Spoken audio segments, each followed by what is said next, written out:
The tool that I wanted to explore today is called Socrative, and it's a very interesting tool that can be used by educators from kindergarten all the way up to 12th grade.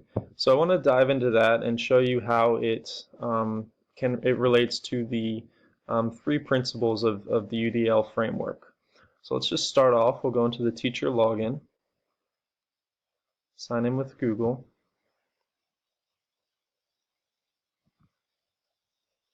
Okay, and here we are. So this is showing the three main features and the three uses of this website. One is if you want to give a quiz to students. Secondly, you can play a fun game, which is the space race, and it lets the class group into teams and have a little competition while still learning educational material. And finally, exit ticket, which we all know and love. And I guess down here there's a fourth, which is a quick question if you're just trying to throw something out there. Now, let's talk about the multiple means of representation in the UDL framework, and specifically we'll start with providing options for comprehension. As the teacher, you have a lot of scope or a lot of control over the scope of the material that you're going to present, in addition to the content and how it's going to be arranged. So that's finding those options for comprehension really fall on your shoulders, because I wouldn't say this program, it doesn't provide that for you. And I would note that I don't think this program is necessarily ideal as like the first activity in a new unit. I think it's will garner more results if it's used a little bit later in the unit. Now, providing options for language, mathematical expressions, and symbols. When teachers are creating questions, and we can create questions in our quizzes section over here. So you have a few quizzes already set up, so why don't we dive into this one over here. So here's the setup, and as you can see, life cycle of a frog. Question number 1, what is the first stage of a frog's life cycle? Now, this is a question that I created, all the answers I created. And you look here, I can add an explanation at the end. Frogs are amphibians, amphibians lay eggs, young amphibians hatch out eggs. Now, after the student answers this question, the teacher can choose to allow the student to see the correct answer and the explanation afterward. So in that regard, you are clarifying different, you can clarify vocabulary, you can clarify any confusion, and of course the student can ask for teacher support as needed. Now, it's also interesting to note that ESOL learners are not getting left behind. You can create multiple quizzes, and perhaps it's the same quiz in a different language, and administer those quizzes simultaneously, assuming you have the pro version of the software, which is about $30 a month, depending where you live. But in that way, you're really able to test the students' content knowledge, as opposed to having that barrier, that language barrier, in which you're getting some results, but you're not really sure why or what's causing a difficulty, perhaps. Now, providing options for perception. One thing I wish this website or what this tool had available was a way to embed some auditory information or something along those lines where students, perhaps if they have a decoding problem, they would have that kind of support. But it doesn't, so that falls on you. And you have the power to have the questions presented one by one with the delay in between each one. And I think that's really how you're going to present those other forms is you pause the quiz and then you tell students, or you show them a video, or you do something physical, and therein you get your multiple forms of representation. Now, the second UDL focus is providing multiple means of action and expression. And the first component of that is providing options for executive functions. Now, I think this is a good tool because it really helps students monitor their own progress in a time, like, immediately. If you think about quizzes in the past, it was always fill out this Scantron and wait 2 or 3 days to get the answers back. But here, the teacher can allow students to see the answer immediately, and they have the option to go back and take the quiz again. At the same time, the teacher can monitor their answers individually. They can monitor which questions are causing the most difficulty, and that gives them a good idea of what they need to focus on in the next lesson, which is promoting executive functions. Providing options for expression and communication. Teachers actually have some control over that, because even though you can't put audio in, you can embed some pictures in, and that's providing another tool or form of representation which can help learners, especially if they're visual learners. And teachers have some control over or I suppose all control over the progression of questions, and can individually provide other content such as video or audio outside of the activities presented. The final component of this principle is providing options for physical action. It's pretty obvious, being that this is a software program, there's not physical action within the program. However, the teacher could turn any of these questions, perhaps question number 3, into a prompt or a command. So it could be like, stand up against the wall and pretend to be camouflaged. Once you complete that action, the teacher could give them a code, and they would choose the code down here that was correct. So that's how you would work some action into there.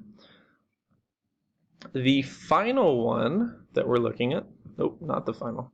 Yes, the final one, providing multiple means of engagement. And we're looking at providing options for self-regulation. Now, when using this tool on a daily basis, I think teachers need to emphasize that it's a tool to help learners progress. It's not a tool that teachers use to judge learners or rank them in terms of ability. And I think that reduces the pressure on learners, and it increases their willingness to try, even if they encounter some difficulties. It also offers frequent opportunities for self-assessment, as teachers can provide immediate feedback after each question. And I think that helps students with their student regulation. It also provides options for sustaining effort and persistence. The space race is a good example of that. And let me show you what that looks like. So we can go back to launch, and we'll launch a space race. Life cycle of a frog. Next. Okay. And we're going to do 2 teams. Countdown none, and start the space race. Now, when learners log in, they are going to be auto-assigned to a team, and then the teams will answer questions together. As each person answers a question correct, the icon here moves across and eventually reaches the end. So it's a fun way to build community, and I think a little friendly competition can keep it interesting and help sustain some persistence when you're working with material that might be more challenging.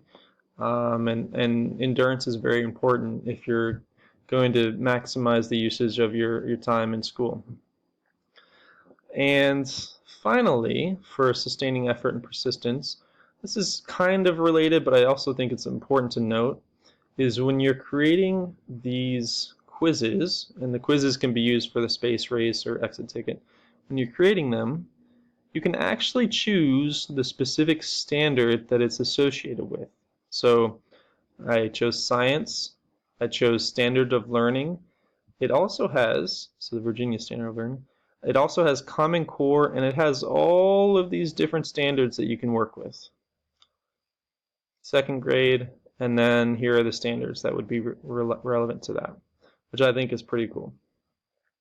And that it increases the student salience of goals and objectives, as it becomes more apparent what we're focusing on today. What's the overarching goal of today's activity? Now, providing options for recruiting interest. This goal, I wouldn't say is explicitly evident in the program, but that doesn't mean it can't be integrated. Any teacher could create multiple quizzes or games which reflect the specific interests of their learners, and students can then choose the activity which is most relevant or interesting to them. And in that way, students have some say over it, and they are more engaged in the material.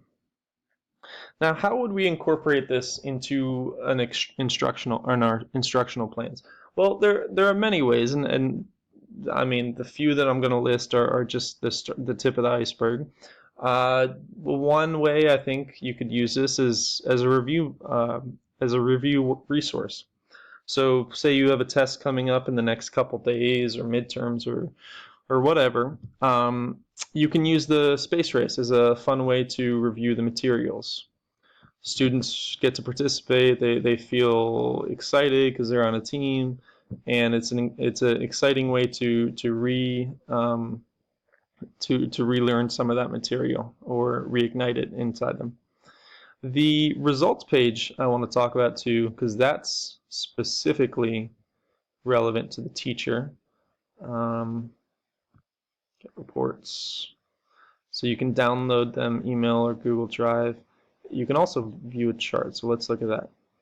Now, if the student had come in here, each student would be listed down below here, and you would see what they answered for each question, whether it was right or wrong.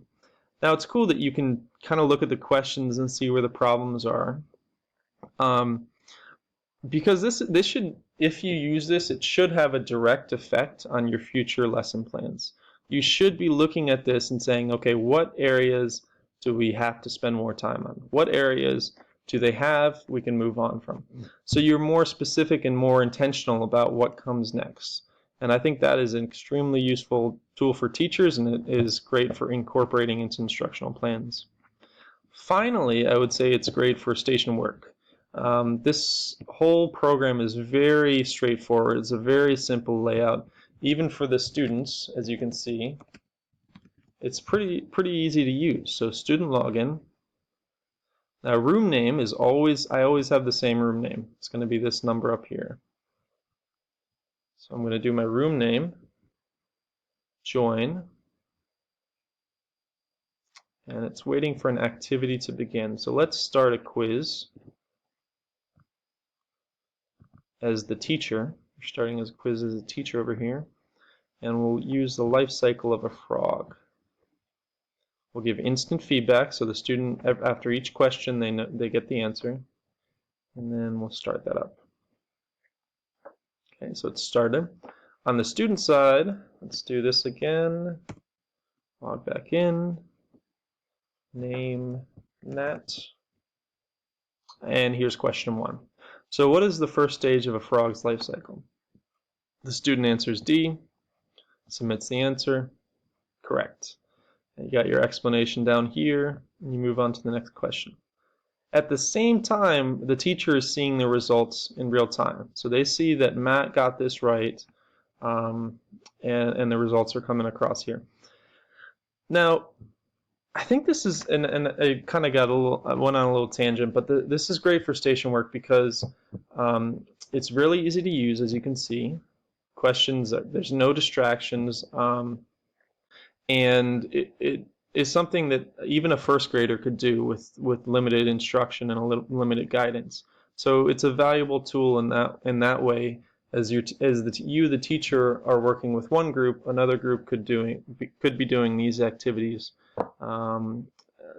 independently. So those are 3 great ways to use it in your instructional plans. Overall, I think it's a great tool, and it's one that I hope to use in the future.